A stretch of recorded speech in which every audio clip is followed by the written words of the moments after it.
On a quiet Texas street, two fake HOA enforcers pulled a gun on Mark Henderson's wife, right in their own front yard. They weren't real cops, just cowards hiding behind fake badges, using fear to control the innocent. But Mark didn't hesitate. He stepped out with calm, a belt-fed M249, and a line no one would cross. Just wait until you hear how this standoff unfolded, and how justice, in the end, didn't knock.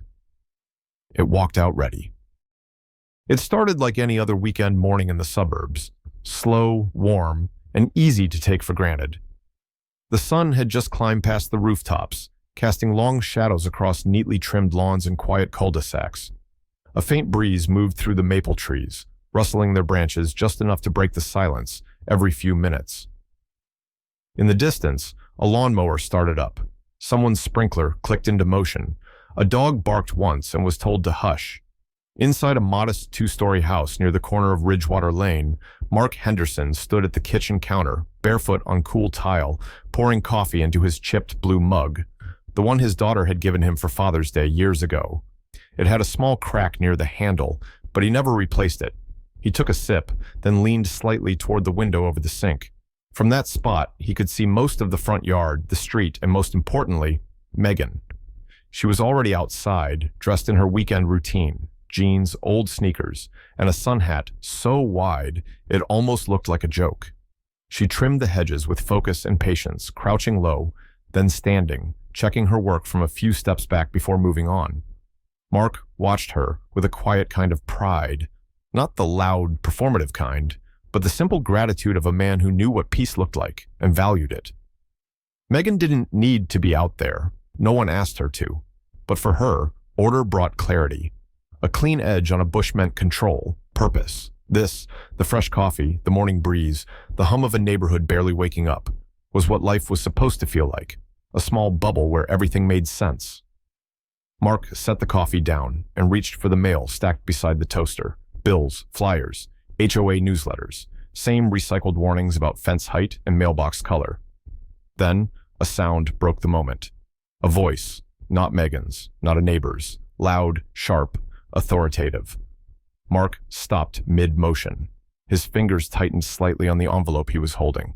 He stepped closer to the window, squinting through the glare of the morning sun. Two men stood near Megan, right at the curb. Both wore dark polo shirts and tan tactical pants. Their posture didn't say neighbor. It said enforcer. One of them raised his hand in a gesture that didn't look friendly. The second had his right hand resting on his belt, the kind of stance that made Mark's stomach tighten, even before he understood why. The coffee sat untouched on the counter. The lawnmower down the street kept humming. But inside that house, everything had gone still. Mark didn't know who those men were, not yet. But he knew one thing. Whatever was happening out there, it wasn't normal.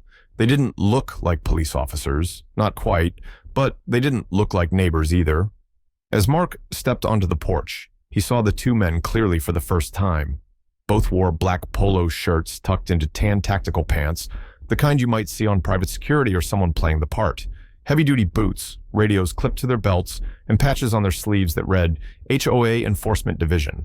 But there were no real department logos, no city seals, no accountability, just attitude.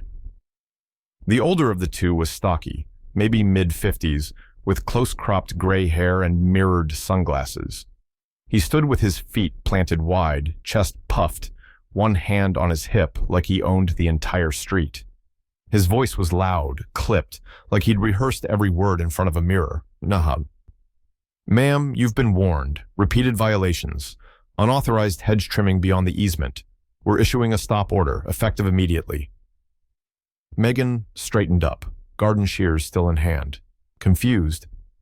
What are you talking about? I haven't... He cut her off. Step back from the property line or we will be forced to take further action. The second man was younger, maybe late 20s, nervous energy. He didn't say much, just hovered 2 steps behind, glancing around like he was expecting someone to challenge him. But what Mark noticed, more than anything, was his hand. It was resting on the grip of what looked like a sidearm, tucked into a holster on his thigh.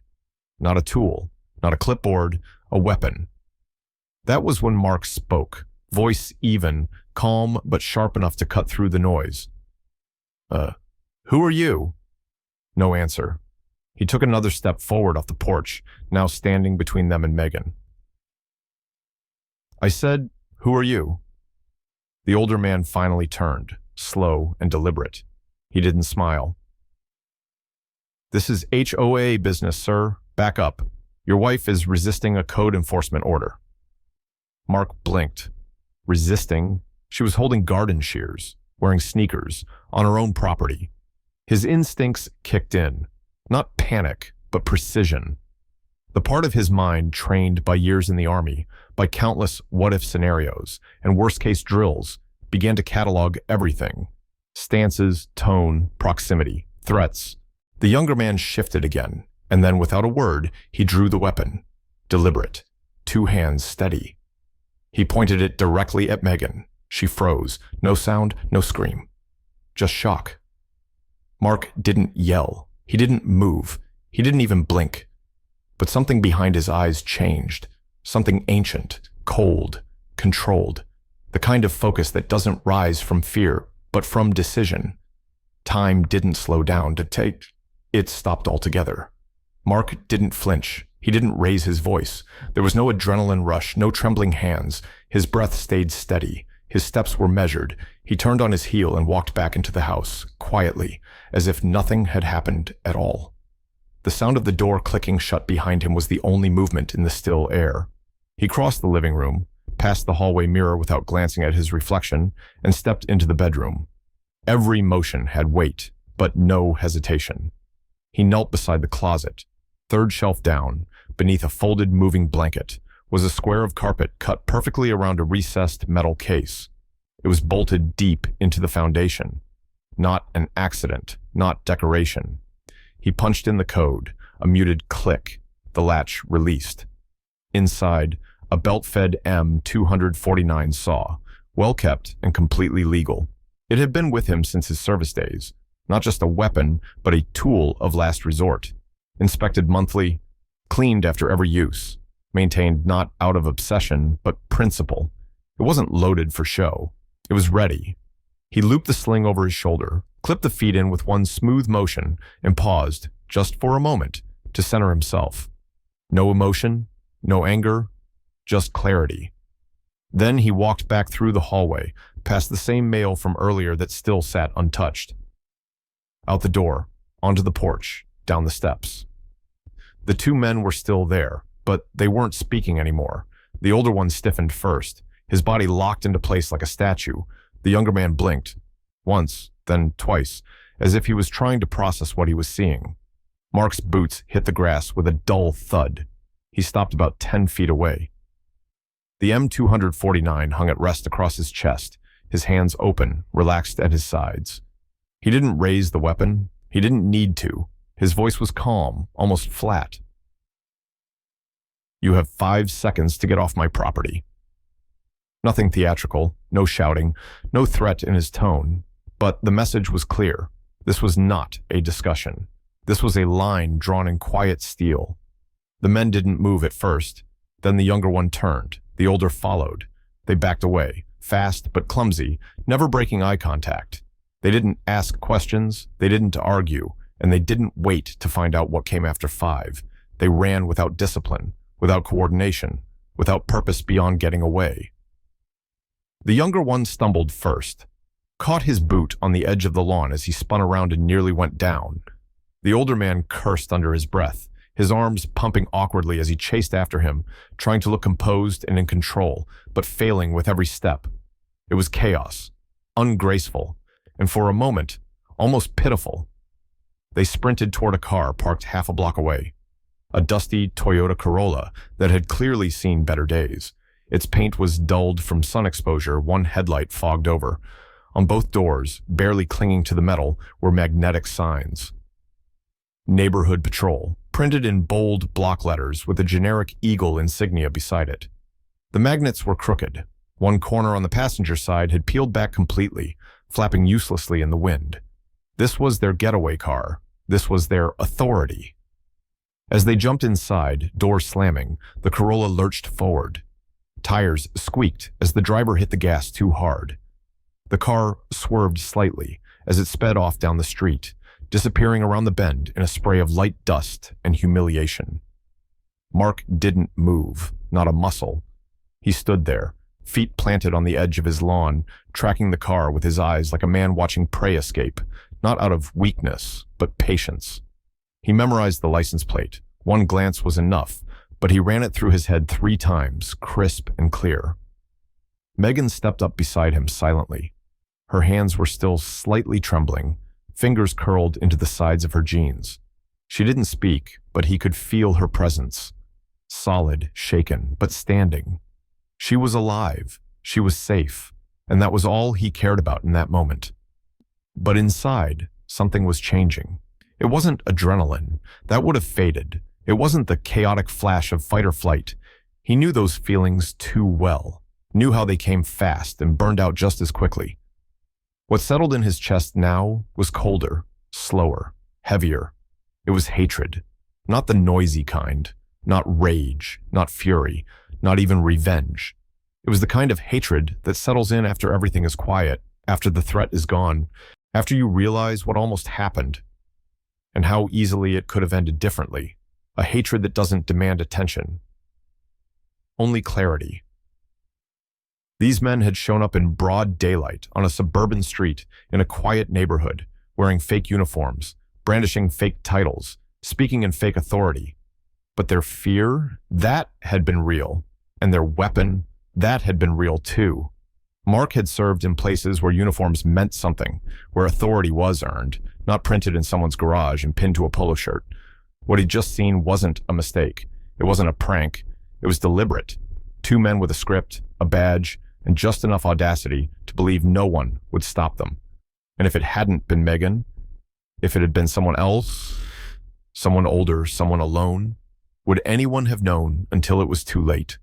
That thought stayed with him. Long after the car had vanished.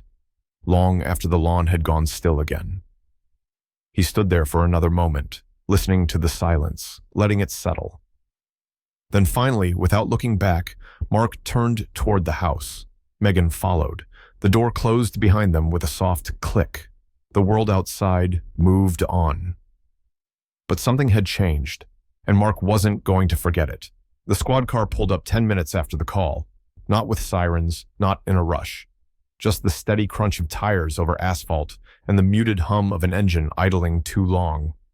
The sheriff stepped out first. A tall man in his 50s with a lined face and tired eyes.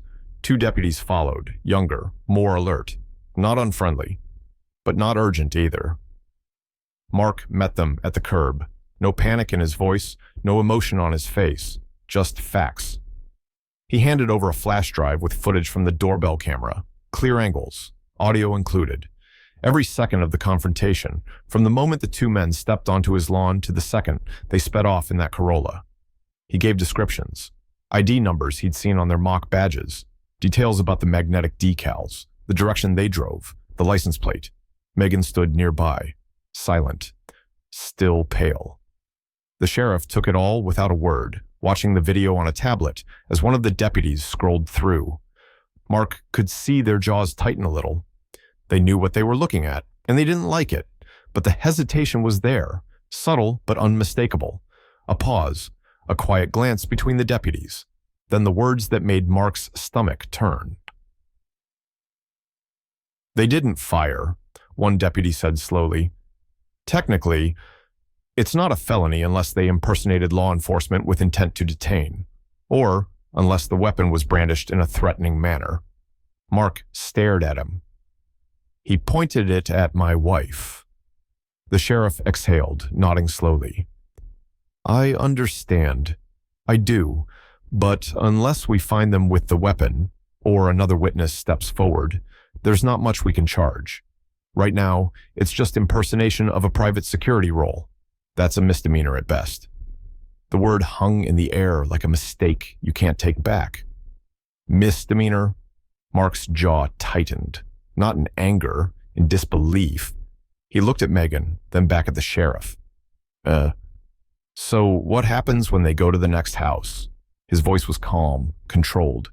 When it's not someone like me standing on the porch, when it's a mother with 2 kids home alone, the sheriff didn't respond. Mark leaned forward just slightly. Let me ask it plain. Next time, if one of them does hurt someone, will that finally be enough? There was no answer, just the sound of birds in the distance and the faint click of the tablet powering off. The sheriff gave a slow nod. We'll run the plates, do some knocking. If there's a pattern, we'll find it. Mark didn't say anything else. He had said enough. And now he knew. The system would move, but not until it had to. That night, the world outside was still. Perfectly, unnaturally still. But inside Mark Henderson, a storm had already started, and it didn't make noise. It didn't need to. Sleep never came. He didn't even try. Instead, after Megan had gone to bed, he moved through the house with the kind of silence that came from discipline, the kind you learn not from instinct, but from years of practice. He opened the hall closet and pulled out a worn canvas case. Inside it lay his M249, broken down, secured, untouched since the last time he cleaned it. Not because he needed it, but because he believed in readiness. Tonight wasn't about fear. It wasn't about paranoia. It was about lines, the ones you draw, and the ones you never let anyone cross. He took the case into the garage and laid it out on his old workbench. Fluorescent light buzzed overhead, cold and sterile. A soft echo hummed in the corners of the walls, as if the house itself was holding its breath. Piece by piece, Mark disassembled the machine, his hands moving like they remembered something his mind didn't need to say aloud. A cloth in one hand, a bottle of oil in the other, he began to clean the metal. Not hurriedly, not distractedly. It was methodical, steady, as if the ritual itself helped him think. Or not think. Sometimes those were the same. The clink of metal, the smooth slide of the bolt, the soft tension of a spring being tested, reset, returned to place. By the time the weapon was whole again, it gleamed softly in the low light. Not flashy, not threatening. Just ready. He stood, cradling it in his arms like something familiar, something understood. Then he stepped out onto the front porch. It was well after midnight. The street was silent. Most houses had gone dark. A few porch lights remained, glowing dimly behind screen doors. Wind stirred through the trees, brushing dried leaves along the curb. A delivery sign across the street flapped once, then settled. Mark sat down on the top step, the weapon resting across his lap. Not in his hands, not aimed, just present. It didn't define him, but it reminded him of what mattered. From inside, a soft creak. Megan appeared a minute later, wrapped in a blanket, her eyes still carrying the weight of the day. She stood next to him, quiet, then spoke without looking at him. You know, she said softly, maybe you should join the HOA board, change things from the inside. She was half joking, trying to break the tension, maybe even trying to calm him. But it didn't land. Mark didn't laugh, didn't even smirk. He just stared out across the dark street, watching as the tree shadows danced under the glow of the corner streetlight, watching for movement, watching for nothing. He had seen what people were capable of when they wrapped themselves in structure without responsibility. When they borrowed symbols of power without the burden of integrity. A uniform doesn't make you right. A badge doesn't make you just. A rulebook doesn't make you good. And some people, they knew that and used it anyway. They came into his yard pretending to be peacekeepers, but they brought nothing but threats, and that meant the illusion was over. He wasn't going to wait for permission. He wasn't going to wait for policy. That line, the one between order and chaos, had always been fragile, and tonight, someone had tried to erase it. Not again. Mark sat motionless as the hours passed, his weapon resting, his mind locked, not in fear, not in anger, in something colder, something that lasts. By morning, the sun would rise over clean hedges, empty streets, and houses painted in soft beige tones, just like every other suburb across America. But for Mark, the world had changed, and he was no longer waiting to be told what to do. 4 days passed. The street returned to normal. Kids rode scooters in the afternoons. Lawns got trimmed, packages arrived on porches. From the outside, nothing seemed different. But for Mark, every quiet hour was a reminder of how close it had come and how little had changed. Until the sheriff came back. It was late morning when the cruiser rolled up. No siren, no rush. Just the low idle of an engine and the soft crunch of gravel as it pulled into the driveway. Mark stepped out before the knock came. The sheriff stood at the bottom step, one hand resting on his belt, a clipboard tucked under his arm. His face was different this time, tired, still, but not cautious, resolved. "You were right," he said. No lead-in, no deflection, just that. Mark didn't speak. He let the silence hang. The sheriff continued. 2 days ago, same guys showed up over in Green Hills. 3 blocks down, claimed they were enforcing mailbox spacing codes, told an elderly woman she had violated neighborhood standards, started shouting, threatening. A pause, then one of them pulled a knife. Mark exhaled, just once, slow, heavy. This time the sheriff didn't add any technically. No hesitation, no conditions. "We brought them in this morning. We've got surveillance, witness statements, and enough to file charges." He handed Mark a printed sheet, case reference, booking details. Under the list of offenses, 3 lines stood out: fraud, assault, impersonating an officer. That was it, the beginning. Mark studied the page, but he wasn't reading anymore. He didn't need to. He already knew the truth. Now, it was just written down. The sheriff adjusted his hat and looked out toward the street. "I don't know how long they've been at this, but they won't be doing it again." Mark gave a single nod, not in satisfaction, not in triumph, just acknowledgement. There was no smile, no sense of closure, because this wasn't closure. It was motion, a slow wheel, finally turning. Not because the law had acted in time, but because this time the danger had escalated just far enough to get noticed. It had taken a weapon, a threat, a second victim. And that fact settled in Mark's chest like a stone. But still, it had started. The armor of silence had cracked, and justice, however delayed, had begun to move. Mark never liked dwelling on the what-ifs. He'd lived long enough to know that looking back rarely changed anything, but some questions, they didn't ask for permission. They came in quiet, in stillness. Not during the chaos, but after, when the world had gone back to normal, when the lawn was mowed, the porch swept, the house silent. That's when the questions came.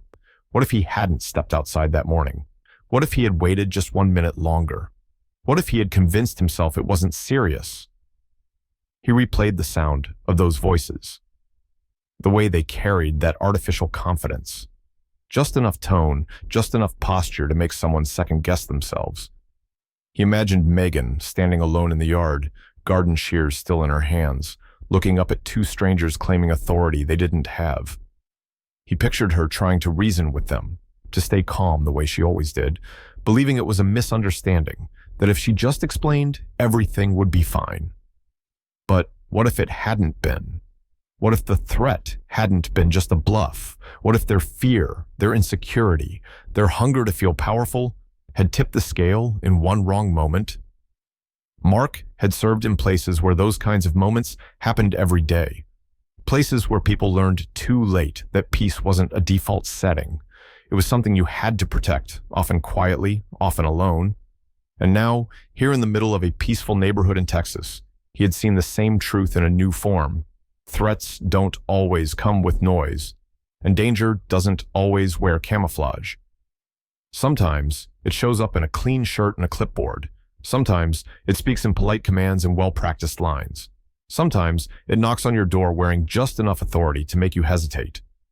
In a world like that, hesitation was the most dangerous thing of all, because in that pause, that single moment of doubt, the balance could tip. He thought about the neighbors, about the families 2 streets over, about the elderly woman the 2 imposters had targeted days later, about how many people would have just complied, confused, uncertain, intimidated, because who would expect anything else on a quiet morning in their own front yard? He didn't like thinking about it, but he had to, because it reminded him that what happened that day wasn't luck. It wasn't an overreaction. It wasn't paranoia. It was the right line drawn at the right time. And if he hadn't done it, he might have still been standing there 4 days later. Except this time, it wouldn't have been the sheriff handing him a report. It would have been something much worse. So, no, he didn't call himself brave. He didn't frame it as heroism. He didn't need a label. He just acted. Because in a world where monsters wear civility like armor, someone has to look past the costume and recognize what's underneath. And someone has to stand in the doorway and say, "Not here." That morning, he was that someone. And because of that, Megan was safe. And that made all the difference. Weeks passed. No sirens. No more visits from the sheriff. No more strange cars rolling slowly through the neighborhood with badges no one recognized. Life returned, not suddenly, but gradually, like sunlight through heavy morning fog. On Saturdays, Megan went back to her hedges. She trimmed with the same care as always, stepping back to check the line, brushing clippings into neat piles, smiling when the wind cooperated.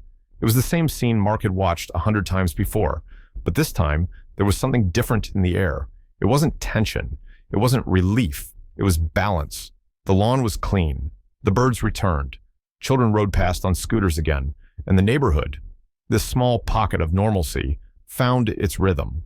Mark still sat on the porch some mornings, coffee in hand, watching the world begin its quiet spin. He wasn't paranoid. He wasn't angry. He wasn't even watchful, not in the old sense. He was just present, calm. He didn't speak much about what happened. He didn't need to, not because he'd forgotten, but because some things don't need to be retold. They just need to be remembered. In the back of the house, the M249 remained locked in its case, cleaned, checked, quiet. It wasn't loaded. It wasn't displayed. It wasn't meant to scare. But it was there, not out of fear, not for show, out of principle. Because Mark understood something now that had always been true, even if he hadn't said it out loud before. Sometimes justice doesn't knock. Sometimes it doesn't announce itself. It doesn't wear a badge or speak with authority. Sometimes it just walks out of a quiet house at the right moment, carrying 5,000 rounds and no emotion, only purpose. That's what held the line that morning. Not rage, not bravado, just presence. And that's what Mark had returned to. Not the illusion of peace, but the kind you build and protect and keep ready. The kind that doesn't shout. The kind that simply says, "Not here," and means it.